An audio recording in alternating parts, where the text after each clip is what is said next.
बिस्मिल्लाहिर्रहमानिर्रहीम।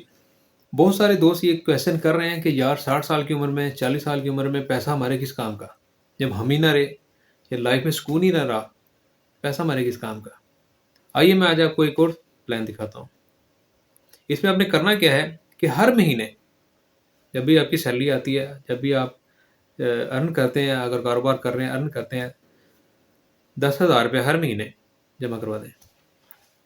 SIP इसको बोलते हैं, यानी कि SIP means systematic investment plan. इसको SIP बोलते हैं। हर महीने जैसे ही आपकी सैलरी आती है 10,000 रुपये जमा करवा दें, हर महीने। तो होगा क्या, एक साल के एंड पे आपका टोटल कितना जमा होना है? 1,20,000 रुपये। और आपके पास होगा कितना? 1,34,000 रुपये। आप कहेंगे ये क्या बेवकूफ़ी है, 1,20,000 रुपये जमा करवा के होगा एंड पे 1,34,000 रुपया।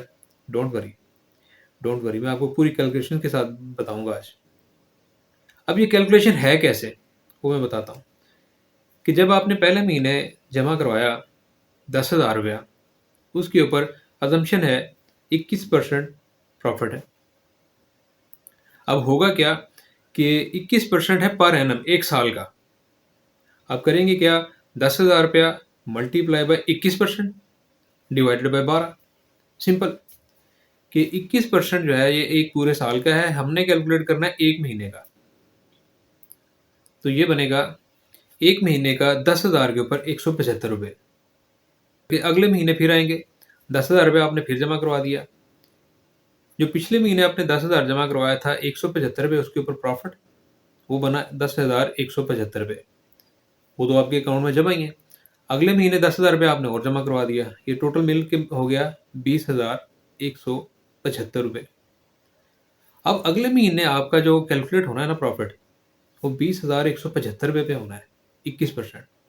वो भी ऐसे ही 20,175 मल्टीप्लाई 21% डिवाइडेड बाय 12, एक महीने का निकल आएगा। तो दूसरे महीने में जाके आपके पास होंगे 353 रुपये प्रॉफिट की मद में। एक साल के बाद आपकी टोटल जमाशुदा रकम 1,20,000 रुपया, और टोटल जो उधर आपके अकाउंट में शो हो रही होगी 1,34,000 रुपया।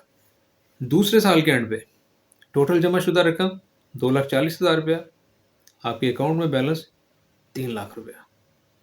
तीसरे साल के एंड पे आपकी टोटल जमाशुदा रकम 3,60,000 रुपया, और आपकी जमाशुदा रकम 5,04,000 रुपये। अगर हम बात करें चौथे साल के एंड पे, टोटल जमाशुदा रकम 4,80,000 रुपये, जो आपने जमा करवाई है हर महीने 10,000 के हिसाब से। और आपके अकाउंट में बैलेंस कितना होगा? 7,55,000 रुपये। अगर हम बात करें पाँचवें साल के आखिर में, तो आपने टोटल कितनी रकम जमा करवाई होगी? 6,00,000 रुपये। और आपके अकाउंट में बैलेंस पता है कितना होगा? 10,65,000 रुपये। अगर हम बात करें छठे साल की, टोटल कितने जमा हो गए? 7,20,000 रुपये। और आपके अकाउंट में कितने होंगे? 14,46,000 रुपये। सातवें साल के एंड पे 8,40,000 रुपये टोटल जमाशुदा रकम, और आपका अकाउंट बैलेंस 19,15,000 रुपये। आठवें साल के एंड पे टोटल जमाशुदा रकम 9,60,000 रुपये, और आपका अकाउंट बैलेंस 24,93,000 रुपये। नौवें साल के एंड पे टोटल जमाशुदा रकम जो आपने हर महीने 10,000 रुपये के हिसाब से जमा करवाई है, वो होगी 10,80,000 रुपये, लेकिन आपके अकाउंट में होगा 32,04,000। इसी तरह अगर हम बात करें 10वें साल के एंड पे, आपने टोटल जमा करवाए होंगे 12,00,000 रुपये, और आपके अकाउंट में टोटल रकम कितनी होगी? 40,81,000 रुपये। दोस्त कहानी खत्म नहीं हुई, मेरे दोस्त कहानी खत्म नहीं हुई। असल कहानी तो अब शुरू हुई है, जिसके लिए मैं आपको पूरी कैलकुलेशन बता रहा था ना, असल कहानी तो अब शुरू हुई है। आप सोच रहे होंगे कि यार 10,000 रुपये हर महीने जमा करवा रहे हैं, 10 साल गुजर गए, अर्न क्या हुआ? असल कहानी मेरे दोस्त अब शुरू हुई है, 10 साल के बाद। अब छोड़ दें, अब जमा करवाना। हर महीने जो आप 10,000 रुपये जमा करवा रहे थे, छोड़ दें। पहले मिसाल है, अज्यूम करते हैं पहले आपकी शादी नहीं थी, अब शादी है, बच्चे छोटे हैं।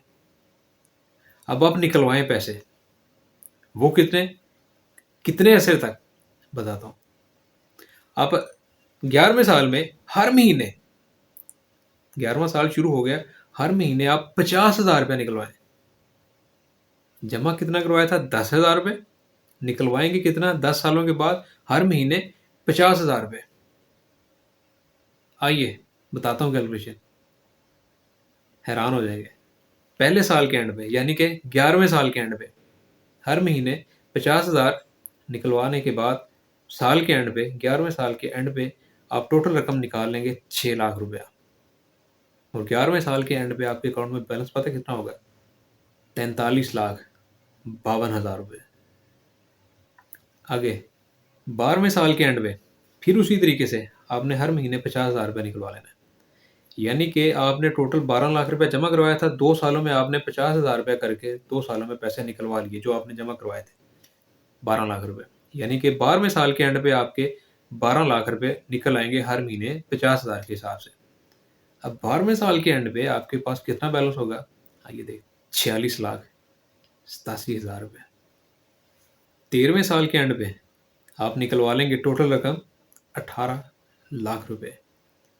और फिर भी आपके अकाउंट में बैलेंस होगा 50,99,000।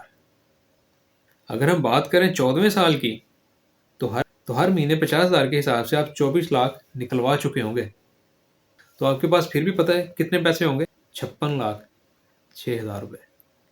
अगर हम बात करें 15वें साल की तो आप टोटल रकम कितनी निकलवा चुके होंगे? 30 लाख रुपए।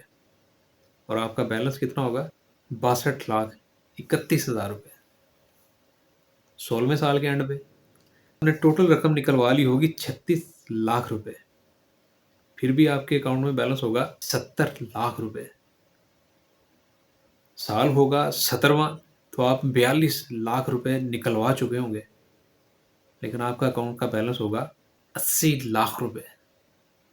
18वें साल के आखिर की अगर बात करें तो आप 48 लाख रुपया निकलवा चुके होंगे। फिर भी पता है आपके पास कितना बैलेंस होगा? 91 लाख रुपए। अगर हम बात करें 19वें साल की तो आप टोटल रकम निकलवा चुके होंगे 54 लाख रुपए। और आपका बैलेंस 1,05,00,000 रुपए। और अगर हम बात करें 20वें साल की, जब आपके बच्चे कदर जवान हो जाएंगे तो आप हर महीने 50,000 रुपये कर करके 60 लाख रुपए निकलवा चुके होंगे सर। लेकिन तब भी आपके अकाउंट में बैलेंस पता कितना होगा? 1,23,00,000 रुपए। ये है कंपाउंडिंग। फैसला आपका।